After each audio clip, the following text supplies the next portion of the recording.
Christmas is going to be cancelled this year. There's nothing. Rudolph! Rudolph the red-nosed reindeer! Rudolph the red-nosed reindeer. Up, and away! It's supposed to be the sweetest thing on TV. A shy little reindeer, a glowing red nose, and a happy ending that airs every Christmas like clockwork. But if you look closer, this cozy classic is full of sharp edges. A Santa who bullies, toys that are promised salvation, then forgotten. A song about misfits that gets cut out. A doll who's broken on the inside, and puppets nearly melted in an attic before being sold for a small fortune. Behind the glittering snow is a pattern of exclusion, silence, and last-minute redemption that most viewers never notice. In this video, we'll unwrap 15 strange, hidden truths behind Rudolph the Red-Nosed Reindeer, 1964, that will change the way you watch every scene that comes next. Fact number 1. A seasonal TV special that accidentally became America's Christmas default for 60 years. When it first aired on December 6, 1964, on NBC, this was just a 52-minute TV special sponsored by General Electric, expected to run for a few holiday seasons and then disappear. Nobody imagined it would be rebroadcast every single year, becoming the longest-running Christmas TV special in American history. NBC ran it from 1964 to 1971. Then CBS kept it going for nearly 50 years, and in 2024, NBC took it back for the 60th anniversary. There's an ironic reverse pattern here. The story is about a reindeer rejected by his own herd, but in real life, that very misfit became the beloved child of the holiday schedule, a show every network fights to keep on air. Fact number 2, a Christmas adventure quietly stitched together by 4 different countries. The script and character designs were developed in New York. The music was recorded in the UK. Most of the voice cast came from Canada, and the stop-motion animagic animation was produced at Emom Productions in Tokyo under the supervision of Tadahito Mochinaga. In other words, Rudolph's adventure is actually the product of an international misfit team. Every piece came from a different corner of the world, and only when they were assembled did the North Pole come to life. Even behind the scenes, the special carries the DNA of people who don't all belong to the same place, just like its protagonist. Fact number 3.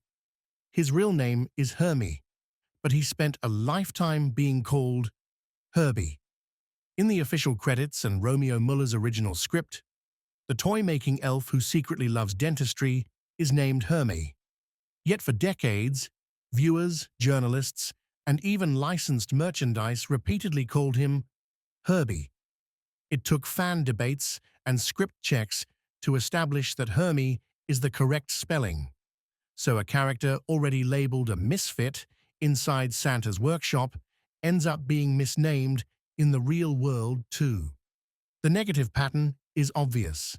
From the story to the audience, almost nobody bothers to listen carefully to what Hermie actually says. Fact number 4. He never appears in any of the official follow-up specials, even though he's the most beloved misfit. Later Rankin Bass specials reuse a lot of characters: Rudolph, Santa, even the Bumble. But Hermie, the elf who delivers the iconic line, "I want to be a dentist," never really returns in the central storyline of any main sequel. Once again, the same pattern. This is the character the workshop calls lazy and useless, the one always getting scolded. When audiences fall in love with him, the creative system quietly shoves him back out of the spotlight, just like the foreman pushes him out of the toy-making line. Fact number 5. Santa, Donna, and Coach Comet all take part in the bullying. As kids, most people only remember Rudolph being cute and the ending being heartwarming. On a rewatch, it's hard to ignore how harsh the adults are. Santa looks visibly displeased when Rudolph's nose lights up. Donna rubs mud on the nose and forces his son to wear a fake one so no one will be embarrassed. Coach Comet bluntly bans Rudolph from the reindeer games the second the nose is revealed. The common thread: every powerful adult is the first to teach Rudolph that being different is wrong. Each time his nose shines, he's reminded that something about him is not okay, creating a repeated negative cycle. Hide, get exposed, be shamed in public. Fact number 6. The script intentionally makes those authority figures pay for that attitude. On the night of the storm, Santa is nearly helpless as Christmas falls apart in front of him. Only then does he turn to the very reindeer he dismissed, asking Rudolph to guide his sleigh. Donna and the other reindeer instantly flip to cheering him as a hero. This arc is a very deliberate callback. Every character who once used their power to shame Rudolph is forced to return and publicly admit they need the very thing that makes him different. The special doesn't hide their earlier cruelty. It wants you to see it, then watch how they have to earn their way back. Fact number 7. In the very first broadcast, Santa simply forgets his promise to the misfit toys. In the original story, Rudolph and his friends reach the island of misfit toys and meet King Moonracer. Santa promises he'll return to pick up all the defective toys and help them find new children. But in the 1964 broadcast, we never see him actually come back. The story ends with the sleigh flying off into the stormy night. The familiar structure appears again. A powerful figure, this time Santa, makes a beautiful promise and then drops it. With Rudolph, he eventually circles back to make things right, but the weaker and more forgotten toys are left hanging in mid-air, literally and figuratively. Fact number 8. A wave of handwritten letters from children forced the creators to redraw the ending. After the first airing, NBC and the production team received letters from all over. Kids asking why the misfit toys weren't rescued if Santa promised they would be. Producer Jules Bass later said that this reaction pushed them to animate a new ending in 1965.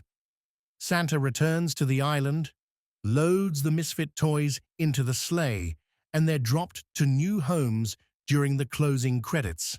Ironically, it was the youngest viewers, the ones adults often don't treat as serious voices, who forced the system to change.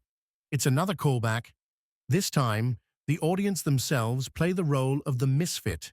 The grown-ups at the network are finally compelled to listen to fact number 9.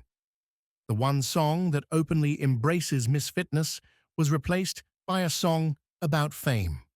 In the original version, Rudolph and Hermie sing a duet called "We're a Couple of Misfits." The lyrics directly express how out of place they feel. For years afterward, this song was swapped out for Fame and Fortune, with new animation created to match. Later releases tried to restore Misfits, but at one point, some broadcasts simply pasted the old song over the newer scene, creating a strange mismatch. There's a darkly funny irony here. The only song in the special that dares to say we're misfits is the one that gets cut, replaced, and patched back in multiple times. Even the music goes through the same life cycle the characters are singing about. Fact number 10. Yukon Cornelius isn't randomly licking his pickaxe. You're just missing the scene that explains it all through the special. Yukon Cornelius tosses his pickaxe into the air, lets it land in the ice, then licks the blade, which looks bizarre and a little manic. In fact, there was a now-deleted scene where he shouts with joy because he's discovered a peppermint mine. He's tasting the ice to see if there's peppermint in it, when that short, explanatory moment was cut to make room for the new Misfit Toys rescue ending. Yukon's repeated behavior turned into a weird gag with no context. It's a quiet lesson in how removing just a few seconds of background can push a normal character into the weirdo category. Misfit by editing fact number 11. The entire animation was done in Japan, and the key artists and lead actress were blurred in the credits. The character models were designed by Anthony Peters in the US, but from 1965 onward, his name is consistently misspelled in the credits.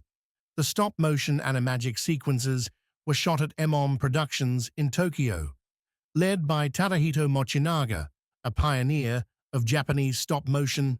Even Rudolph's voice wears a mask. The actor is Billie Mae Richards, a Canadian woman, but in the original credits, she's listed as Billie Richards, a more gender-neutral or male-coded form used so the producers wouldn't have to highlight that a male reindeer was voiced by a woman.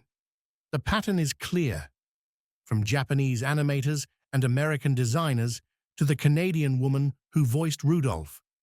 The people who gave the special its soul are misspelled, downplayed, or have their gender blurred.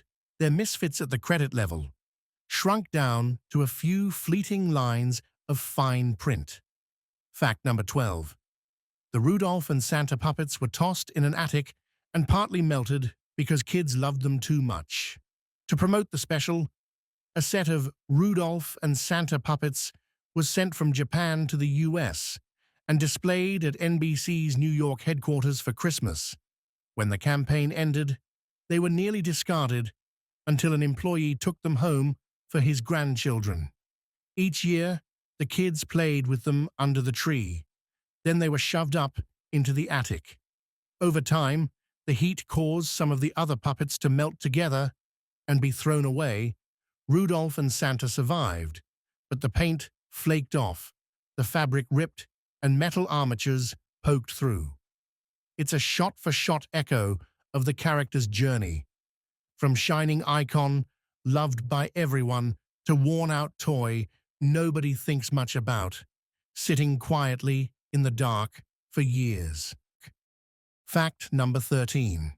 After restoration, they sold for $368,000 and became museum pieces.